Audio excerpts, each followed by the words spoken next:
제가 음악가들과 사역을 하면서 다윗에 관해서 쭉 이제 설교하고 있었거든요. 다윗의 일생을 먼저 설교하고 그리고 다윗의 시편을 가지고 설교를 해왔습니다. 근데 다윗을 설교하면서도 의무적으로 해왔어요. 왜냐하면 전 다윗을 별로 안 좋아했습니다. 다윗 좋아하시는 분들 계시죠? 성경에 제일 좋아하는 인물 하면 다윗인 분 손 들어 보시면 좋겠는데. 다윗 좋아하시는 분 없어요? 이건 이상한데? 일반적이지 않은데. 보통 성경에서 제일 좋아하는 인물 하면 다윗이 꽤 나오거든요. 근데 저는 안 좋아했어요. 이유는 사람들이 너무 좋아해서. 뭔가 좀 튕기는 게 저도 있어가지고 더 이해가 안 가는 거는 하나님께서 다윗을 편애하더라는 겁니다.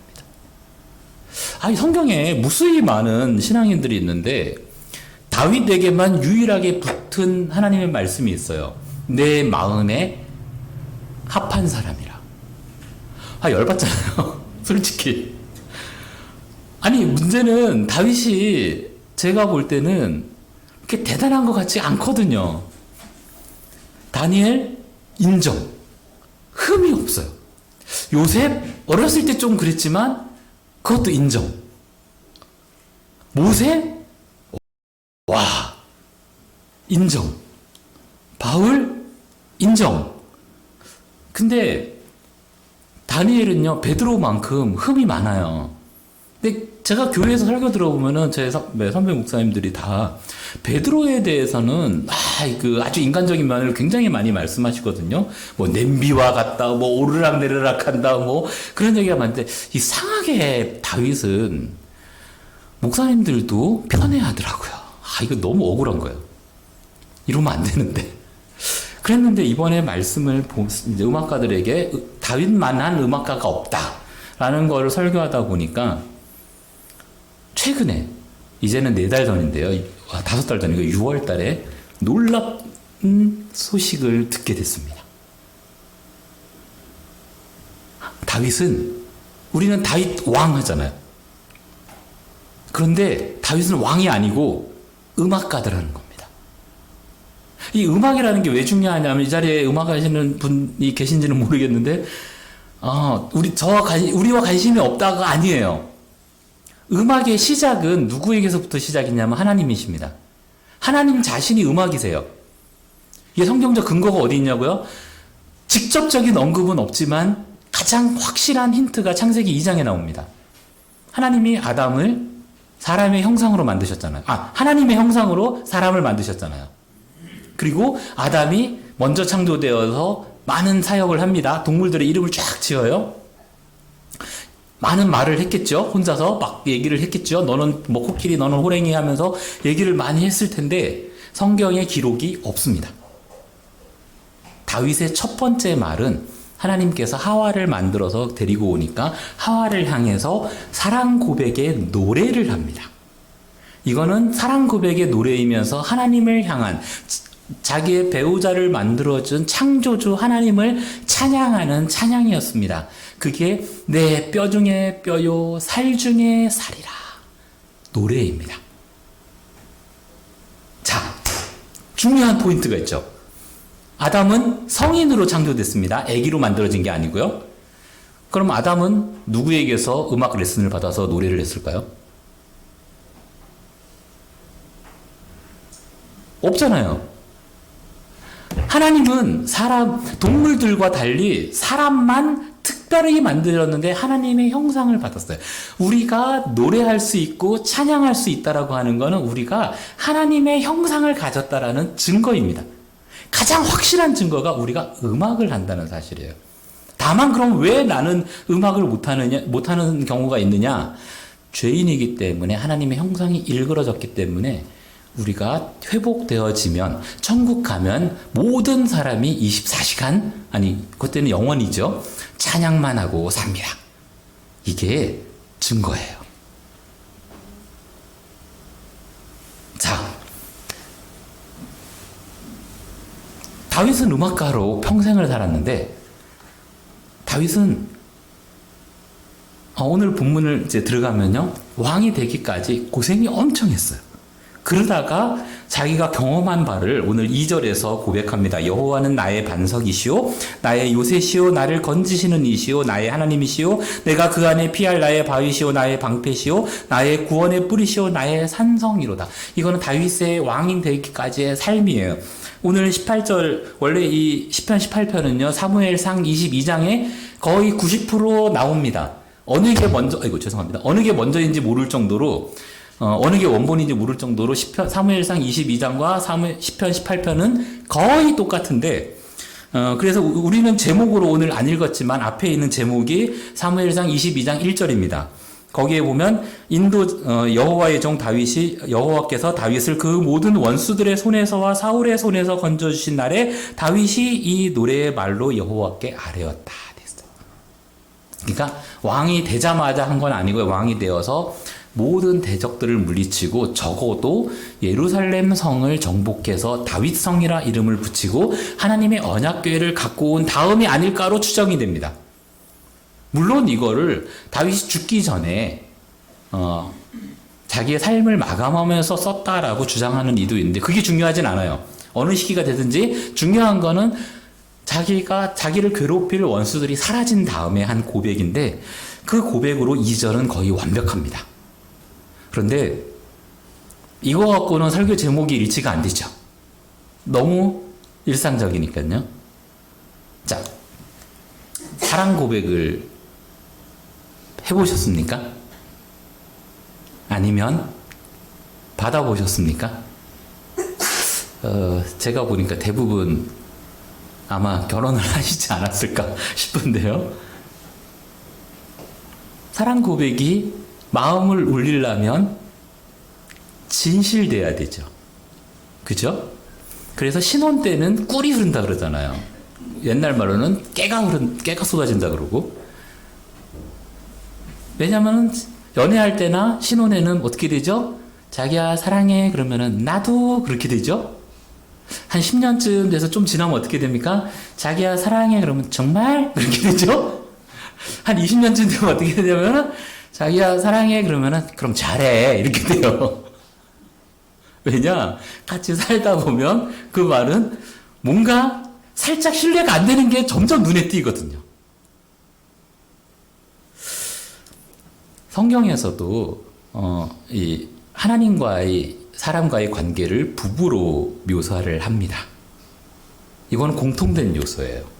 그럼 이 부부라는 건 뭐냐 하면 사랑이 꼭 필요합니다.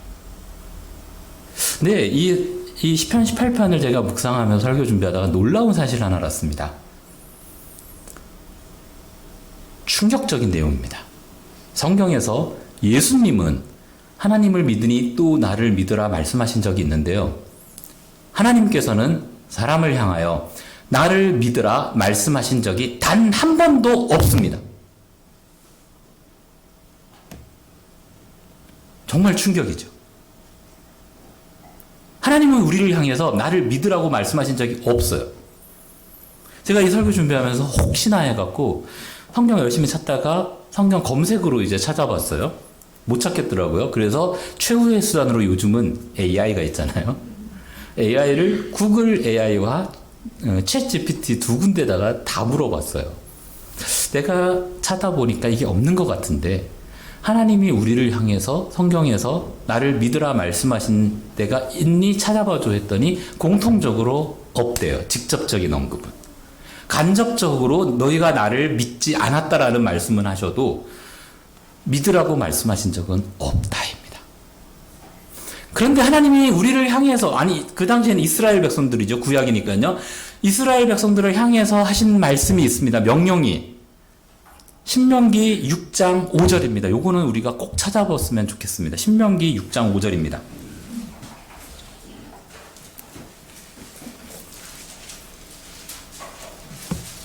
창세기, 출애굽기, 레위기, 민수기에서 신명기 6장 5절의 말씀입니다.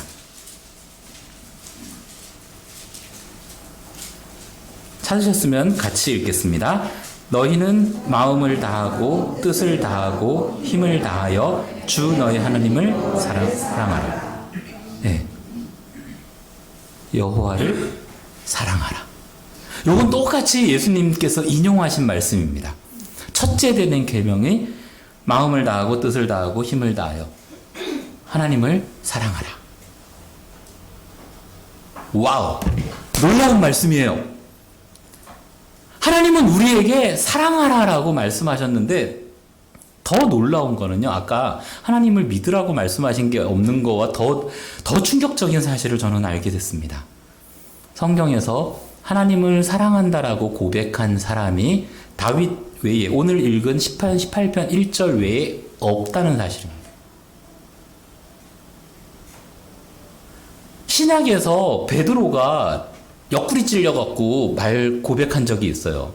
예수님이 부활하신 이후에 너 나 사랑하니 하니까 3번에 걸쳐서 내가 주를 사랑하는 줄 주께서 아시나이다. 이거 자발적인 고백이 아니고 옆구리 찔러서 나온 겁니다. 하나님은 사랑하라라고 말씀하셨는데 사람은 아무도 하나님께 사랑 고백을 드린 적이 없어요. 그래서 저는 이걸 제목을 보고 결론 내린 게 있어요. 요즘 젊은 세대들 표현으로 이거 어른들의 있는 앞에 쓰지 말라고 그랬는데 다윗 미쳤다. 제정신이 아니더라고. 이거 왜 그러냐 하면은 과거를 우리가 생각해 보면 됩니다. 조선시대 때 자맹이라는 게 있었잖아요. 왕이 평복을 입고 궁궐 밖에 나가서 이제 일반 백성들을 만나는 거. 우리가 퓨전 사극을 하나 지금 짧게 만들어 볼까요? 나가서 젊은 왕이 어떤 젊은 노비 하나를, 여자 종, 노비 하나를 만나서 근데 이 왕이 너무 잘생겼어. 너무 인자해. 그래서 이 젊은 노비가 왕한테 홀딱 반해버렸어요. 근데 그리고 나서 집에 갔더니 부모님이 야 시집가라 그러는 거예요. 그랬더니 이 여종이 싫다고 나 안 가! 나 사랑하는 남자 생겼어! 그게 누군데? 주상전하! 그러면 뭐라 그러겠어요? 사람들이 다? 예, 야, 이 미친. 있을 수가 없는 겁니다, 이거는. 하나님은 천지를 창조하신 만왕의 왕이세요.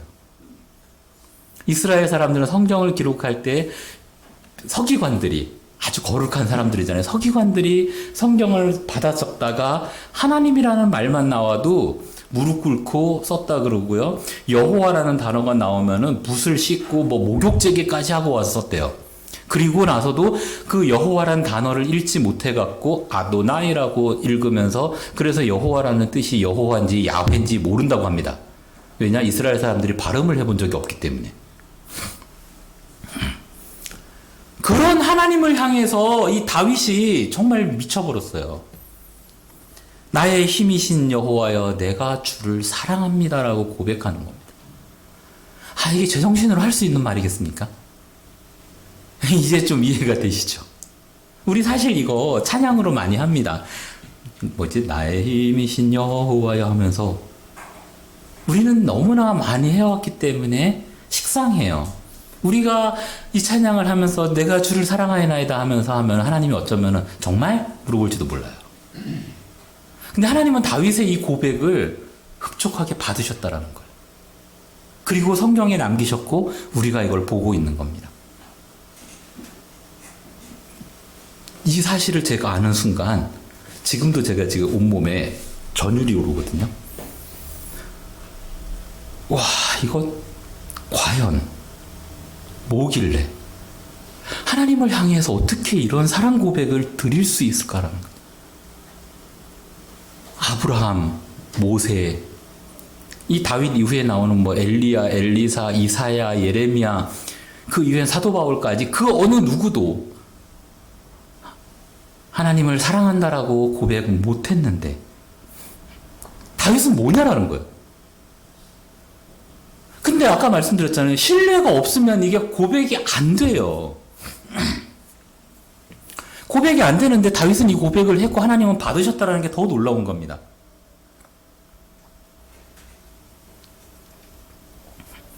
이유가 뭘까? 이유는요, 단 하나예요. 그가 진실되게 하나님을 찾았기 때문이에요. 다윗의 삶 속에는 하나님 외에는 존재하지가 않더라는 겁니다. 우리 조기에 또 조카라고 할 뻔했는데 조카 우리 다혜자매의 딸인 우리 하원이가 앞으로 오고 있는데요. 저만한 나이 때는요 사랑 고백 잘해요. 하면은 엄마 사랑해 하면 끌어안고 뽀뽀해주고 싶어요. 정말 꽉 깨물어주고 싶어요. 너무 예뻐서. 하나님은 다윗을 보고 그런 마음을 가지신 거예요. 다윗과 골리앗 전쟁 아시죠? 이 전쟁이 다윗이 골리앗을 죽인 게 아닙니다. 표면적으로는 다윗이 골리앗을 죽였죠. 그러나 다윗이 골리앗을 죽인 거는 표면적인 거고 자세히 보면 다윗은 하나님으로 하여금 골리앗을 죽일 수밖에 없게끔 만들었어요. 사울왕 앞에 다윗이 불려갑니다. 처음에 다윗은 전쟁터에 없었습니다. 아버지 심부름으로 갔죠. 갔다가 골리앗이 하는 말을 듣고 열받았어요. 왜 열받았냐면 하나님은 우리가 예배해야 될 대상인데 골리앗이 온갖 저주를 퍼붓고 있거든요. 그러니까 예배해야 될 대상을 욕하니까 다윗은 화가 난 거예요. 왜 안 나가 싸우냐고. 그 소식이 사울왕의 귀에 들어가잖아요. 사울이 부릅니다. 다윗 안 돼. 너 안 돼요. 왜냐? 그때까지 사울은 다윗을 사랑했습니다. 아꼈어요. 얘 없으면 자기한테 큰일 나거든요. 다윗이 하는 이 수금 연주가 자기의 이 머리 아픈 거를 악hin을 치료할 수 있는 도구이기 때문에 다윗이 꼭 필요했어요. 그래서 전쟁터에 데려가지 않고 원래 무기 잡은 자였거든요. 무기 잡은 자였기 때문에 데리고 가야 되는데 안 데려가고 집으로 보냈던 겁니다. 집으로 보냈다가 아버지 심부름으로 온 거예요. 그거 보는 순간 사울은 깜짝 놀란 거죠. 야, 너 안 돼. 근데 자기가 나가겠다니까 더 안 돼. 근데 그래서 사울이 내보냅니다. 무슨 말 듣고 내보냈냐 하면 내가 아버지 양을 칠 때에 사자하고 곰도 찢어 주겠습니다. 우리 이거 듣고 그럴싸하네라고 생각한다면 성경을 살짝 더 생각해 보셔야 돼요. 다윗이 사자하고 곰을 찢어 죽였을 때가 언제냐면 아버지 양을 돌볼 때예요. 그럼 이새는 좀 부자거든요. 다윗이 태어나기 전에는 그 양을 누가 돌봤을까요? 다윗 막내잖아요. 그쵸? 공감하시죠? 위에 형들이 서열대로 했겠죠. 첫째 하다가 둘째 태어나니까 둘째 하고 그 다음에 셋째 태어나면 셋째가 하고 이렇게 해서 다윗까지 간 거잖아요. 이해되시죠? 그러면 엘리압은 사자하고 곰을 만난 적이 없을까요? 엘리압이 다윗을 말리는 데는 이유가 있는 거예요. 사자하고 곰하고 싸운 거랑 저 골리앗은 달라요. 사울왕도 마찬가지입니다.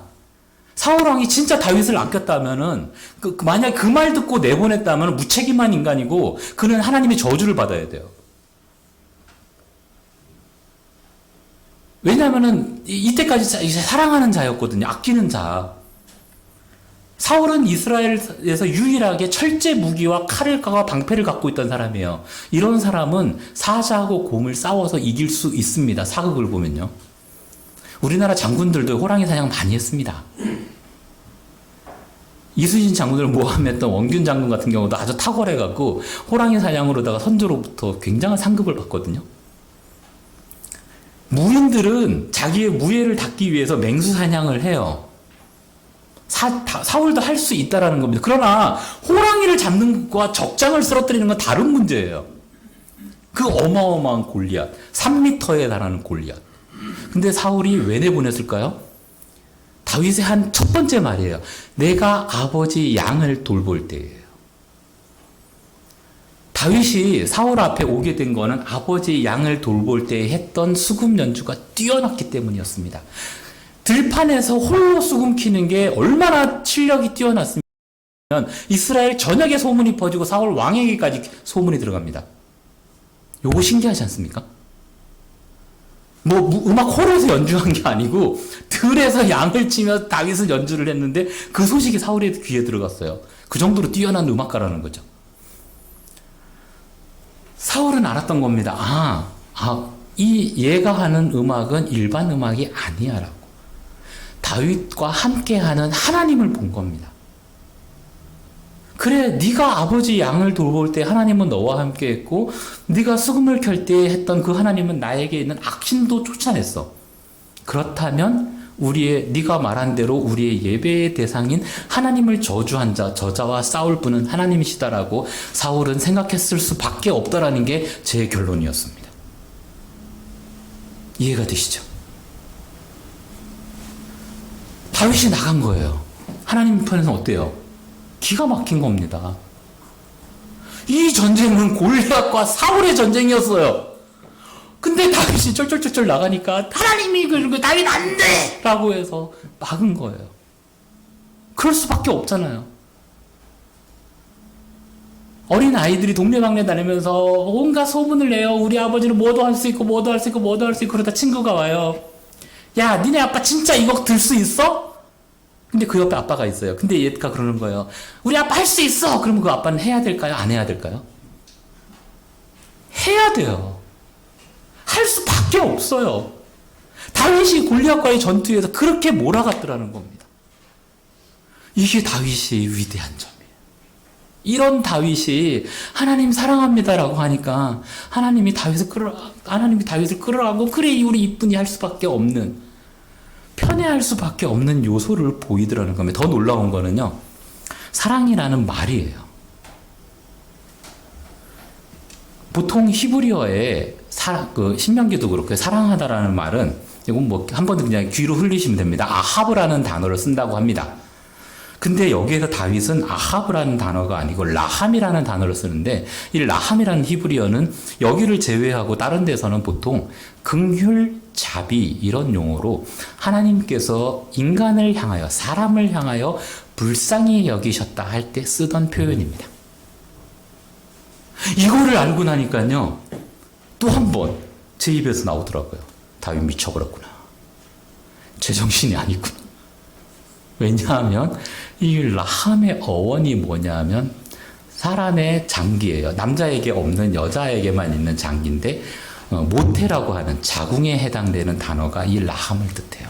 그래서 하나님이 우리를 긍휼히 여기셨다라는 거는 엄마가 10달 동안 아기를 품으면서 태중에 있을 때에 그를 향해서 모든 것을 희생하는 그 사랑으로 하나님이 우리를 품으셨다라고 할 때 쓰는 단어예요. 그런데 다윗이 거꾸로 그걸 하나님을 향해 하는 거예요. 하나님, 나는 하나님을 향해서 사랑합니다라고 하면서 그 단어를 쓰는데, 이거 쉽게 설명하면 이겁니다. 우리 하원이 왔으니까 계속 예를 들게요. 하원이가 어버이날 종이로 만든 카네이션을 들고 엄마, 아빠, 할머니, 할아버지께 가갖고 눈물을 툭툭 흘리면서 엄마, 나를 낳기 위해서 그렇게 고생했다며 라고 말할 때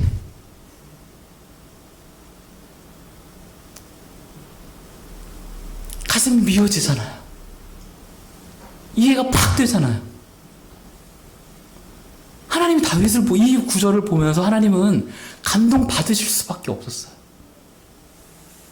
네가 나를 그렇게 사랑한다고? 내가 너를 그렇게 사랑하는지 네가 안다고? 라고 하는 게 되거든요. 성경에 보면은 다윗은 철없는 아이 같아요. 정말 막무가내입니다. 왕인데요. 저는 이 다윗과 같은 왕을 우리나라 왕들 중에 찾는다면 조선의 철종이라고 봐요. 정말 무능력하고 한심한, 한 게 아무것도 없는 왕으로서. 근데 그런 다윗이 이렇게 이런 고백을 하는 게 하나님께 받아들여지더라는 겁니다. 왜냐? 그의 일상은 온전히 예배에만 있었기 때문입니다. 하나님은 예배하는 자를 찾으신다고 했어요. 이 사랑이라고 하는 거는 신약에 와서도 마찬가지입니다. 예수님께서 우리를 향해서 말씀하셨어요. 너희가 서로 사랑하면 내 제자인 줄 알리라. 세상이 우리가 하나님 예수님의 제자인 걸 알기 위해서는 우리가 서로 사랑해야 된대요. 하나님의 사랑으로 우리가 서로 사랑해야 됩니다. 그리고 하나님을 사랑하는 마음으로 하나님께 예배해야만 합니다. 하나님은 예배하는 자를 찾으세요. 우리 안에는 아까 말씀드렸잖아요. 하나님의 형상이 있습니다. 하나님의 형상은 우리로 하여금 음악을 자극합니다. 그래서 우리가 찬양을 하는 거예요. 원래 불교에서는 그 참불가라는 게 없었거든요. 근데 요즘 따라서 하잖아요. 교회만 원래 하나님을 찬양 예배 중에 찬양했어요. 왜냐? 우리는 하나님의 형상을 받았기 때문에. 그러니까 음악적으로 잘하고 못하고는 사실 그리 중요하지 않습니다. 중요한 건 내 마음에서 얼마나 하나님을 찬양만큼은 그래요. 하나님을 얼마만큼 사랑하느냐예요. 다윗은 음악가로 살았습니다. 우리 안에 이 하나님의 형상을 닮은 이 음악성이 존재합니다. 그거를 요즘 또 젊은 세대 표현으로 말씀드릴게요. 똘끼라는 겁니다. 예술가들은요, 이 똘끼가 탁월합니다. 잘하면 잘할수록요. 음악가들 뿐만이 아니고 미술가들도 그렇고요. 스포츠 선수들도 그래요. 운동선수들도. 예체능은요, 똘끼가 없이는 불가능합니다. 야구선수 오타니가 있는데요. 일본 선수인데, 이 일본 선수로서 유일하게 한국 야구 팬들에게 사랑받는 존재거든요. 왜냐하면 오타니는 정말 똘끼가 탁월한 인간이에요. 그 대스타가 경기 끝나면 쓰레기 줍고 있대잖아요. 그리고 이 오타니는 야구 외에 아무것도 모르는. 근데 예술성이 뛰어나면 그래요. 제가 아는 그 지휘자 분이 한 분 있는데, 그분이 독일 2세랑 결혼을 했거든요. 지금 한국 와서 살아요. 근데 2세 집사님이 그러는 거예요. 자기 독일에서 결혼해갖고 자기가 관공서 다니고 할 때는 너무나 자연스러웠대요. 왜냐? 자기가 독일말 잘하니까. 근데 한국에 왔는데 저한테 그러더라고요. 목사님, 서집사 해도 너무한다고. 왜요? 그러고 서집사 할 줄 아는 게 아무것도 없어요. 내가 국어사전 들고 동사무소 가서 전입신고하고요. 또 학교 가서 애들 입학시키고 국어사전 들고 다녔대요. 10년을 넘게. 해도 너무하는 거 아니냐고요. 그래서 제가 그랬어요. 서집사님 음악을 잘하잖아요. 할 줄 아는 게 없어요. 예술성이 뛰어나면 거기에 꽂혀가고요. 다른 게 눈에 안 보여요. 다윗이 그랬습니다. 다윗은 하나님께 예배에만 꽂혀갖고 할 줄 아는 게 없었어요. 그래서 그 대신 권력을 잡은 게 요압이라는 사람이고요. 수많은 사람들이 다윗을 욕하고 막 그랬어요.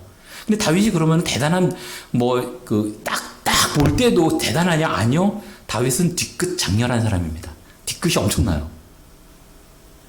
그 요압을 되게 막 용서하는 것 같거든요. 그리고 시므이라는 사람이 있어요. 압살롬 반란이 일어났을 때 다윗이 도망갈 때 다윗을 저주한 그 사울의 친척인데, 이 시므이가 돌아와서 이제 무릎을 꿇거든요. 다윗이 돌아올 때. 그러니까 주변에 요압 동생이 아마샤가 그래요. 내가 쟤 죽일게요 했더니 다윗이 용서해줘요. 아니다, 됐다, 가라. 그럼 엄청난 인자한 사람 같잖아요. 천만에요. 다윗 죽을 때 솔로몬 불러놓고 그래요. 내가 죽이고 싶은 인간이 2명 있는데 내가 힘이 없어 못 죽였거든. 네가 대신 좀 죽여줘. 열왕기상 1장에 나오는 이야기입니다. 요압하고 시므이를 죽여달라고 부탁해요. 아주 나약하고 아주 속에 아주 원한을 품고 있었던 그런 사람인데, 그가 하나님으로부터 사랑받아 편애를 하고 표현할 정도로 사랑받았던 거는 예배에 있습니다. 온전한 예배. 하나님을 사랑하는 그 사랑 고백으로 하나님께 예배한 데만 집중한. 어느 정도로 집중했냐 하면요. 역대상에 보면은 다윗의 업적이 다른 건 안 나오고요. 골리앗과의 전투도 심지어 역대상에 안 나옵니다. 역대상에는 뭐만 나오냐 하면은 다윗이 어떻게 예배 제도를 고쳤는지, 예배 제도를 제대로 이렇게 제사장의 업무도 정리하고 레위인들의 업무도 정리하고 쫙 한 거랑 성전을 지을 준비를 한 게 나옵니다. 우리는 예루살렘 성전하면 솔로몬이 지은 줄 알죠. 하나님은 다윗으로 하여금 다 준비하게 한 다음에 솔로몬의 이름을 딱 얹어 올렸어요. 거기에서조차 다윗은 불만이 없었던 사람이에요. 내 이름을 남기기 위해서 뭘 한 사람이 아니고, 다윗이 성전을 지은 준비를 제가 대충 이렇게 연도를 계산을 해봤거든요. 다윗이 왕위에 40년 있었습니다. 근데 초창기에 언약궤를 갖고 온 다음에 그 천막 속에 언약궤가 있는 것을 보고 다윗이 뭔가 이렇게 뭉클한 게 있잖아요. 그래서 나단 선지자를 부르잖아요. 내가 성전을 짓겠다. 그런데 하나님은 안 된다 그러잖아요. 네 아들이 지을 거다. 근데 그러면 포기한 줄 아는데요. 다윗은 포기한 게 아니고요. 준비는 계속해 나갑니다. 금을 엄청나게 모아요. 그리고 솔로몬이 그 모은 금으로다가 도금을 하잖아요. 성전 벽을. 밖과 안을 다 도금으로 해요. 솔로몬 성전이 대단한 거는 크기는 별로 안 큽니다. 한 50평 정도 되기 때문에 고대 시대 성전치고는 작아요. 그리스 신전에 비하면은 작은 크기인데, 이게 대단한 거는 금으로 이렇게 도금을 했잖아요. 근데 열왕기 읽어보시면 아시는데요. 예루살렘이 적으로부터 공격받잖아요. 이집트도 오고 아시리아도 오고 바빌로니아도 오고 뭐 아람도 쳐들어오고 하는데 그때마다 이스라엘 유대 다윗의 후손들이 성전에 있는 금을 긁어다가 조공을 바쳐요. 무려 몇 년 동안? 약 400년 동안. 물론 중간에 뭐 히스기야가 다시 이렇게 하고는 하는데 그래도 히스기야가 제가 볼 때 해봤자 히스기야 시대 때 뭐 국력이 약해갖고요. 성전 도금할 능력이 없어요. 근데 마지막 왕 여호야김까지 금을 긁어다가 조공을 바칠 정도로 성전의 도금이 두껍다라는 겁니다. 그 준비를 누가 했냐? 다윗이 했어요. 어마어마하죠? 상상이 안 됩니다. 자, 여기에서 저는, 그리고 심지어 설계도까지 준비해서 솔로몬에게 줘요. 역대상에 나옵니다. 여기서 저는 궁금하더라고요. 이게 사람으로서 이게 가능해? 욕심이라는 게 있는데? 하고 싶은 게 있는데? 저 같으면 하나님 앞에 그렇게 기도했을 것 같아요. 한 20년쯤 지나갖고, 죽을 때쯤 돼갖고, 하나님, 저 20년 동안 준비했거든요. 터도 저기 모리아산이잖아요. 땅만 좀 파면 안 될까요? 내가 땅 파놓고 아무것도 안 할게. 삽이라도 한 삽 뜨면 안 될까요? 라고 해야 되는 게 정상인데, 이게 일반적이잖아요. 아니, 그렇게 준비를 했잖아요. 20년 가까이. 땅 파면 안 되겠냐고. 기초공사도 안 할 테니까, 삽이라도 한 삽 뜨면 안 되겠냐고. 다윗은 안 합니다. 이게 음악가의 탁월한 음악가는 이게 가능해요. 제가 음악인들 만나보니까요, 그 콩쿨이라 그러죠. 음악 대회 나가는 이 국제 콩쿨 앞두고 좋다는 곡들을 다 이제 추천을 받는데요. 그래서 쭉 연습을 해요. 이 악기하는 사람들은요, 보니까 대부분 열몇 시간씩 연습을 합니다. 피아노는 피아노, 뭐 바이올린은 바이올린 그렇게 연습을 하는데, 제가 아는 피아니스트는 밤 10시부터 새벽 6시까지 연습을 한대요. 독일에서부터 그렇게 해갖고 지금 한국에서도 그래서 밤낮을 바꿔서 하는 피아니스트가 있어요. 왜냐하면 독일에서 할 때 연습할 공간이 없이 학교에 가서 해야 되니까 학교 연습실이 비는 데가 밤중이라는 걸 알고 그때 그렇게 해갖고 와서 한국 와서도 그렇게 살고 있더라고요. 근데 이 음악가들의 특징이 뭐냐면 하다가 아무리 좋은 곡도요, 자기가 해봤는데 자기에게 안 맞아. 그러면 절대 연주 안 합니다. 그 콩쿠르를 위해서 몇 시간을 준비했어도 그거 무대에 안 올려요. 그거를 알고 다윗을 딱 보니까 이해가 되더라고요. 그냥 봤을 때는 이거 이해가 안 되는, 사람으로 이럴 수 없는데? 이런 사람 없는데, 이게 이런 사람 없는 데가 되면은 사실 은혜가 안 돼요. 근데 이런 사람이 있더라고요. 음악인들이 그래요. 제가 오기 전에 음악가들 이게 단체로도 오프라인에서 설교해보고 1대1로도 만나서 신방하면서 이 메시지를 전했더니, 맞아요, 목사님. 음악가들은 다 그럴 수 있어요. 라고. 할 수 있어요. 라고. 우리가 하나님 앞에 하나님이 하지 말라는 거는 다윗처럼 이렇게 안 할 수 있는 능력이 우리에게 사실 있습니다. 근데 자꾸 우리 욕심이 그거를 뛰어넘을 뿐입니다. 우리는 이 다윗의 미친 고백을 우리도 할 수 있어야 됩니다. 다윗의 믿음은 어린아이와 같은 믿음이었어요. 예수님이 그랬잖아요.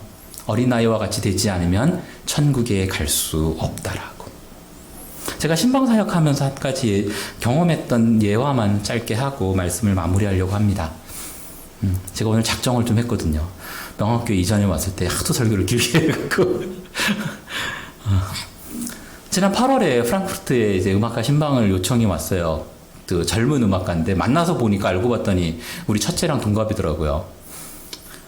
그 전에 한번 이제 그 음악회에서 만난 적은 있는데 제가 개인적인 교제를 전혀 한 적이 없어서 온라인 예배에 들어왔길래 혹시 신방을 받기를 원하냐 했더니 저야 좋죠 그러더라고요. 그래서 밥을 사주러 갔습니다.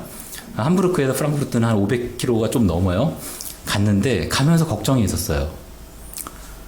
제 수중에 10유로 조금 더 있었거든요. 근데 그 정도로는 맥도날드 세트도 주문을 못해요. 하나에도 주문이 어려운, 예를 들면.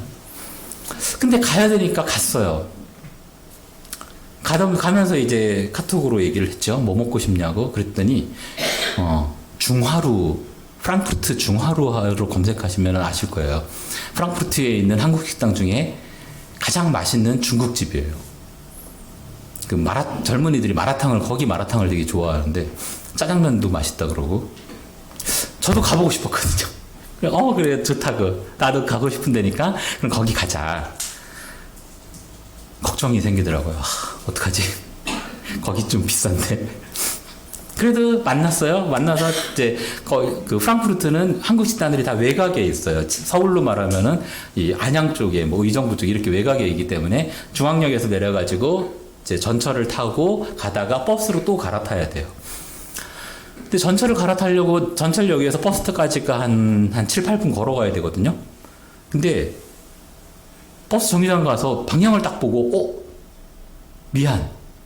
반대 방향이야. 잘못 나온 거예요. 그래서, 근데 검색을 딱 해보니까 갔다 가는 식당이 문 닫을 시간이겠더라고요. 한국도 요즘 보니까 오후에 문 닫는 식당들이 있더라고요. 3시부터 5시까지. 독일은 보통 그래서, 2시 반까지는 도착을 해야 되는데, 이게 아슬아슬한 거예요. 그냥 가다가는. 그래갖고 안 되겠다. 왜냐면 버스 배차가 좀 길어요. 바로 있는 게 아니고. 한 대 놓치고 나니까 한 30분 넘게 기다려야 돼갖고 어떡하지 했더니 역시 신세대는 다르더라고요. 목사님 이 근처에 한국 식당 있는데요 그러는 거예요. 그래갖고 어디 그랬더니 이름을 얘기하는데 제가 가본 곳이에요. 거기는 한식 뷔페. 근데 화려한 뷔페가 아니고 집밥. 간단하게 반찬 한 8가지 넣고 밥하고 국해서 먹는. 거긴 저렴해요. 근데 저는 좋아해요. 집밥을 좋아하다 보니까 거기 알면서도 사실 가잔말 안 했거든요. 생각해보세요. 성도님들 중에 누구 하나가 청년 하나 밥 사준다고 만났는데, 이 선생님이 예를 들면 제자, 아니면 목사님께서 청년 하나에게 밥 사준다고 그랬는데, 야, 내가 돈이 없으니까 저기 편의점 가서 그냥 김밥 하나 먹자. 청년이 은혜가 될까요? 안 되잖아요. 근데, 그래갖고 얘기를 했어요. 이 식당 그런 식당이에요. 그랬더니, 저 집밥 좋아요. 그러는 거야. 유학 온 지 1년 돼갖고. 그동안 맨날 대충 때우기로만 한국밥 먹었는데, 제대로 된 집밥 먹으면 좋지요. 목사님 가요. 그러는 거예요. 그래서, 좋다고 가자고. 그래서 갔어요. 갔는데, 밥이 없는 거예요. 아니, 반찬이 없는 거야. 밥하고 국만 있고. 그래서 사장님께 그랬죠. 사장님 여기 아직 시간 남았는데 왜 그래요? 했더니, 손님이 없는 것 같다고 다 치웠다고. 그러면서, 아직 근데 반찬이 좀 남은 게 있으니까, 그럼 그거라도 뭐 식사하실래요? 그러더라고요. 그래서 제가 결정할 수 없으니까 물어봤죠. 어때? 그랬더니 괜찮아요? 그러던 거예요. 그래서 받아서 맛있게 먹었어요. 계산을 해야 되잖아요. 어떻게 했을 것 같아요? 그냥 나왔을까요? 그냥 못 나오죠. 더군다나 이 사장님이 그러더라고요. 자기가 지금까지 살면서 목사님이 밥 사는 거 자기가 본 적이 없다고. 제가 처음 갔을 때 제 친구 목사님이 밥을 사놓으니까 거기에 은혜 받았던 집사님이거든요. 그래서 목사님, 집사님 저 계산할게요 그랬더니 사장님이 갑자기 됐습니다. 왜요? 그랬더니 남은 걸 드렸는데 그렇게 맛있게 드셨는데 어떻게 돈을 받냐고. 됐다고. 헤어지고 그래서 남은 돈으로 그 자매에게 한국 팥빙수까지 사줬어요. 은혜가 더블이 되는. 돌아와서 곰곰이 생각해 봤습니다. 과연 내가 그때 어른으로서 논리적인 사고로 계산을 했다면 이런 은혜를 경험하지 못했을 거라는 거죠. 정말 단순하게, 사실 그것도 계산한 게 아니에요. 그냥 사역에 요청이 왔고, 그냥 오라 그래서 기차는 제가 미리, 기프트 카드라 그러나요? 그런 걸 내가 미리 이제 저장을 해놓고 있었기 때문에, 그거 이용해서 제일 싼 거로 해서 가서 만난 건데, 그냥 갔어요. 아무 생각 없이. 근데 하나님 어린 아이로 살아간다는 건 이런 거더라고요. 많은 계획을 세우고 이게 아니고, 하나님께 순종하기 위해서는, 하나님이 하라고 하면은, 네, 하고 달려가는. 그랬더니 하나님께서 계획해 놓으신 일들을 하나하나 다 진행해 나가시더라는 거죠. 아무에게도 상처가 안 되게끔 하나님은 가장 좋은 것으로 우리에게 주시는 것을 제가 경험하고 있습니다. 그러면서 이 말씀을 보니까 이해가 되더라고요. 다윗의 삶 속에서 보면은 정말 단순하거든요. 막 열불내 화내서 막 죽이러 가다가 막 멈추고 돌아오고 막 이해가 안 되는 행동들이 있는데 그런 모습을 하나님은 다윗을 사랑하셨더라고요. 그의 거짓이 없는 진실됨, 정말 어린아이와 같이 하나님만 바라보는 그 다윗이었기 때문에 하나님은 다윗을 품으셨습니다. 나의 힘이신 여호와여, 여기 힘은 왕이란 뜻입니다. 우리의 이 파워가 아니고 권력이란 뜻인데요. 다른 말로 하면 나의 왕이신 하나님, 내가 주를 사랑합니다. 오늘 이 자리에 있는 우리 성도님들, 특별히 찬양대라고 하는데요. 찬양대는 음악만을 연습하는 게 아니라 하나님 말씀을 깊이 묵상하는, 누구보다도 하나님의 말씀을 사랑하는 우리 명학교회 성도님들이 찬양대인 줄을 믿습니다. 그렇다고 한다면 나아가서 정말 말씀을 교회에서만 받는 게 아니라 삶 가운데서 다윗처럼 실천하는 주의 성도들이 되기를 주님의 이름으로 축복합니다.